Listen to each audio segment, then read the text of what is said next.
Okay.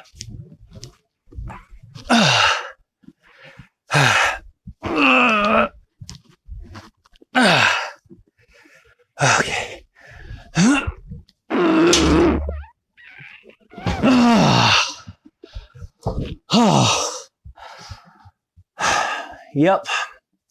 The end of days draws near. Huh.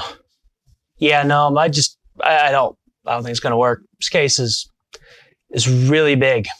So yeah, let me put a build in it first and then we'll review it. All right, this is working much better. So the last time I got to look at a case from Azza, it was the Titan 240. And it's been a pretty popular video in terms of my channel. One thing we could obviously say was the Titan 240 was a budget case. It was meant to fit into, well, somebody who didn't want to spend a lot of money's budget. And so, yeah, it was, there were some corners that were cut. There were some things that obviously you can't put in a case that doesn't cost a lot of money. And so looking at some of the other cases that Azza's put out, you might think that that's kind of their trend and that's kind of what they target is low budget consumers. Not anymore. Not even close. The Azza Ragnarok is a premium case. And in particular, what I'm really getting some vibes is that Azza's trying to fill a niche that particularly might be open now since Case Labs went bankrupt. So Case Labs is kind of this company that did very sturdy, high quality aluminum chassis that were also great for modding. This is what I think the Ragnarok is trying to do. Let's go ahead, talk about how the build experience goes, how the pricing works, and then we'll talk about some awards because guess what, guys? I got an award system finally. It only took me, I don't know how long, but partially because I was building it for my website, but that award system is coming right here to this YouTube channel too. Let's go ahead and dive in. All right, guys. So before we get to the build portion and some of the processes I went through to get my components in there, I wanted to bling this case out and show it off a little bit. So I've got Silverstone's RGB strips with that LSB02 controller. It looks really sharp. I'm really glad I got a chance to review that. Just adds a lot to a case, especially when I'm doing reviews. But now let's talk about this Ragnarok case. I seriously feel like Azza is trying to bring about the end of the world over here. I mean, it is just a ginormous case. And just to kind of give you some perspective, I'm going to get back down over here and kind of just get next to this baby. Because, I mean, you could just tell this thing is huge. But there's something else I did different here that you might notice. There's no extra fans in this case. I've got nothing in the front and I don't have a fan in the rear here. I only have the two fans right there that are for my CPU cooler. And that was very intentional because this case does not come with any fans and there's a good reason for it. The kind of builders that are going to be using this case are the kinds who take stock fans in cases and throws them away. They are going to be putting high-end, like Noctua brand level fans or something along those lines. And Azza knows this. So they didn't put anything subpar or low quality that a professional modding type builder is going to not want in there. In fact, this thing is just a pure solid chunk of aluminum and it is a heavy brick of a PC case. But I mean, it doesn't move. There's no wiggle in it. It is solid. I'm super impressed at how much quality this thing has. I mean, you can do the two builds in it, which is awesome.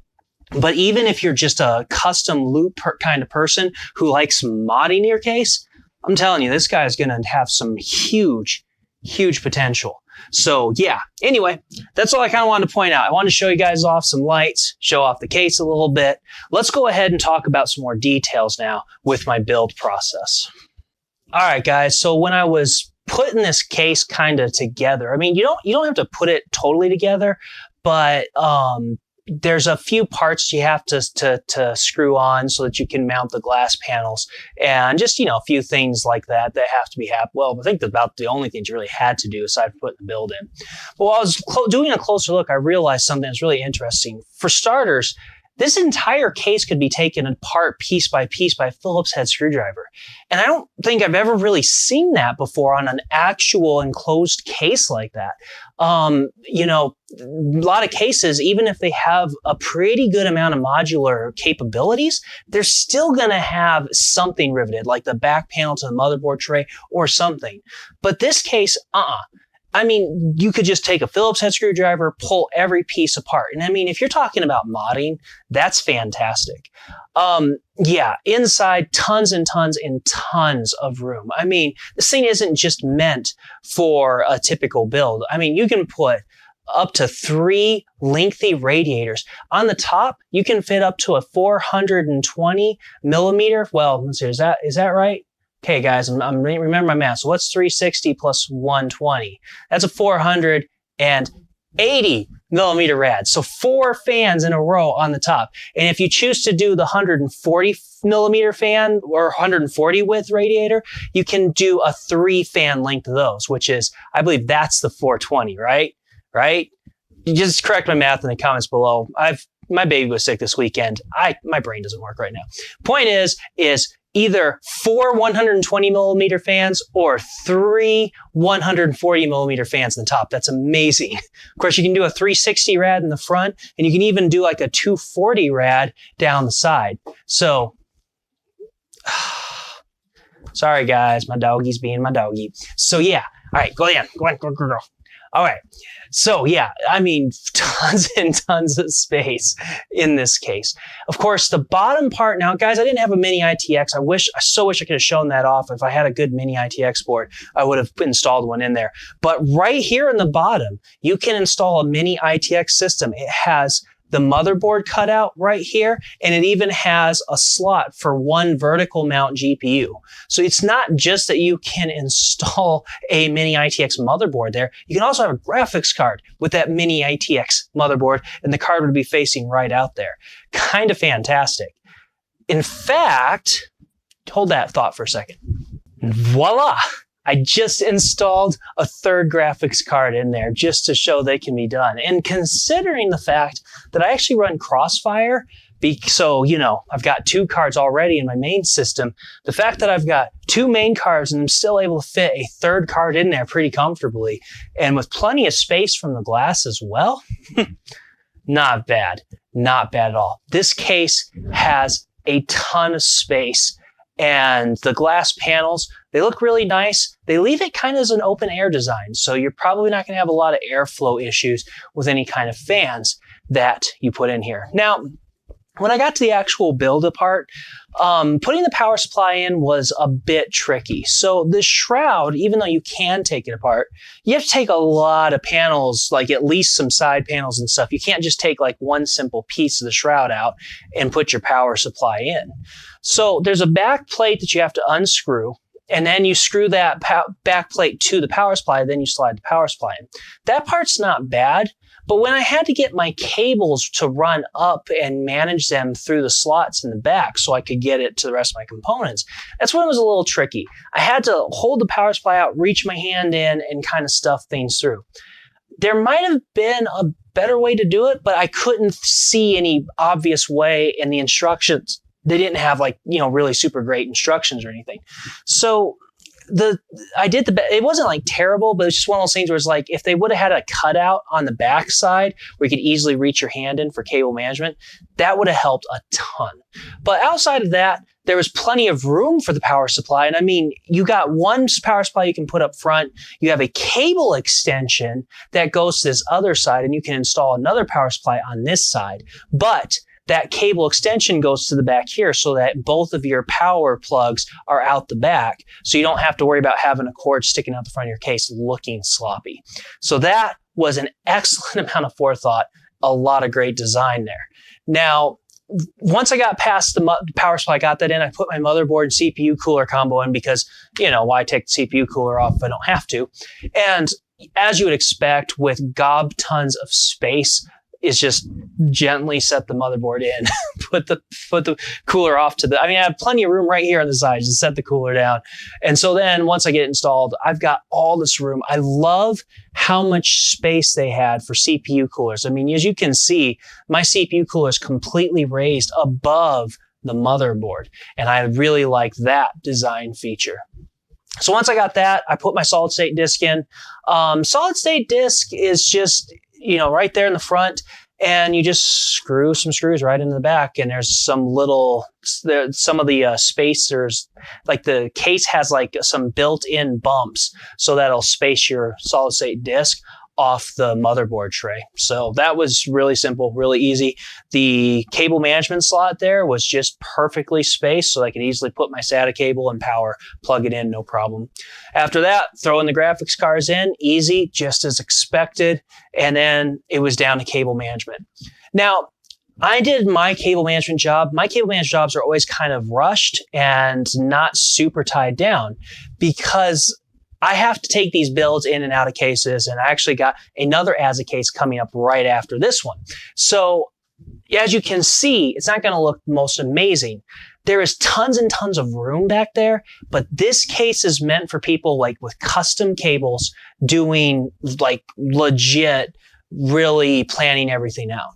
So if you really want the cables to look nice, you're going to have to put the effort into it. There's plenty of room back there, but we've seen a day and age of cases where we've got all these kind of designs where they've got cable covers and stuff to really make it look nice. And it's like, while I kind of like that and it would be nice to see, the Ragnarok isn't that kind of case though, and I don't think it's fair to judge it on that level. So I'm going to say, hey, the biggest issue there was having plenty of room, which the Ragnarok definitely does. So bam, once I got that done though, they did include the like Velcro strips, which is awesome. They've got some stick-on cable ties. They offer some decent amounts of cable management. I'd probably though, for this caliber of case, double that cable management accessories, just to help out, because the kind of people who are going to want to have this kind of case are going to want to make their cables perfect. They're also the kind of people though who will probably have spares, so it's not a huge deal. So once I got the completed build, I took some shots. The glass panels look great. They've got a darker tinted back panel to really help kind of conceal those cables back there. And then the front panel is the one that's not tinted as dark. But then again, like where my case sits on my desk, you'd never see my back panel. And if I wanted to put a tint on there just to make it look cooler, you can swap out the panels. They're interchangeable. So yeah.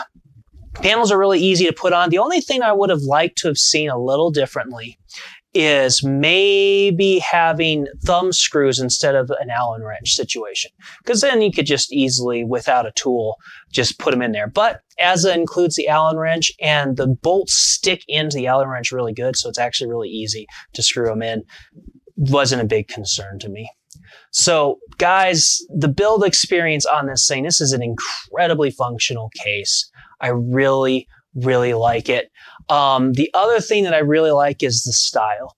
So one of the things I noticed about Case Labs is that their cases always, to me, looked very plain. Sure, they were functional as all get out, but they always looked plain to me. And what the Ragnarok does is it adds just enough style with some of the cutouts in that front panel and just a couple of little, notches and airflows and things just here and there.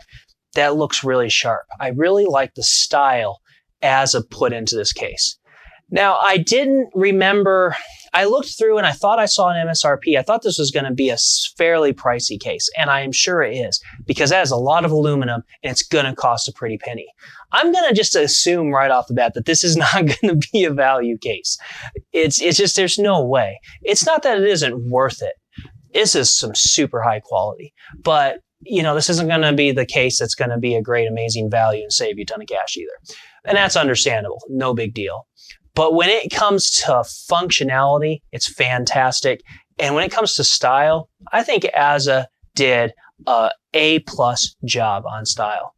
So as a result, I'm giving this guy 2 awards. It's going to get my Great Function Award and my Great Style Award. This is an awesome case, guys, but it is going to hit a very niche market for people who need it.